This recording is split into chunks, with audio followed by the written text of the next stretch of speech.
basketball fans. So I was listening to Jason Whitlock today, and he and another guy, I'm not sure who that writer was very heavily critical of LeBron James.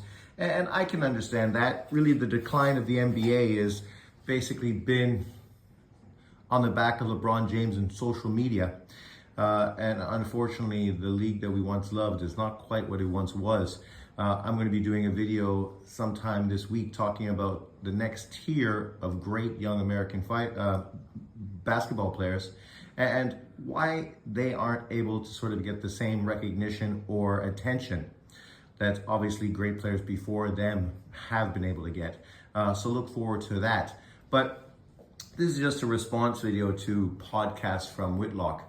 And the biggest take I took out of this video that I sort of disagree with, they were talking about this year's NBA, and I agree with this, talking about that there's no stories, right? The people that produce the NBA now, like many sports, boxing and others, they just fail to understand the significance of being able to build a story. Historically, media people and producers were able to build up really intriguing stories which really galvanized the public and really had them focus on these individuals and these storylines. But unfortunately, as they said, this year, what's the storyline for this year's NBA? Can the Celtics win back-to-back? Can the Joker win his 4th MVP to join a select group? What other story is there? And in saying that, they brought up Wemby from San Antonio and talked about how, you know, on the outside looking in, you would think that potentially this could be a story. But this isn't really getting that much of a story.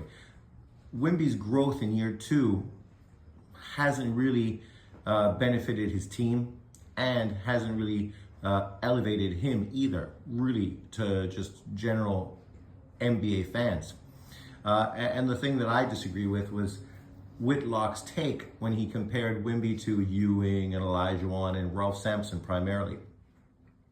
And I think the problem guys like Whitlock have, and Whitlock's a casual NBA fan, so you know you can't really hang anything he says and run with it too much. But that's why I want to focus primarily on this Ralph Sampson situation. See, you grew up watching Ralph Sampson play for Virginia. You watched his dominance in college, right? Him being able to win back-to-back Player of the Years and still be second seed to North Carolina. Never be able to win the NCAA tournament. Utterly a failure in his college career. Only to get drafted very high in the NBA and be a unicorn type of player, which is exactly what Wemby is. Wemby is just a far better version of Ralph Sampson. He's far more versatile, more athletic, has a better jump shot, has a way better handle. And outside of that, you know, this is basically just Ralph Sampson 2.0.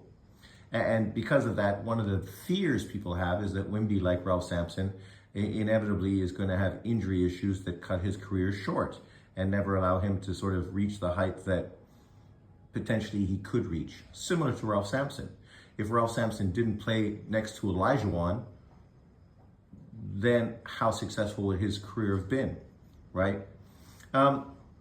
So I don't try to diss on Wemby. One of the problems with guys like Wemby and Giannis and Joker and Luka is that they're not American.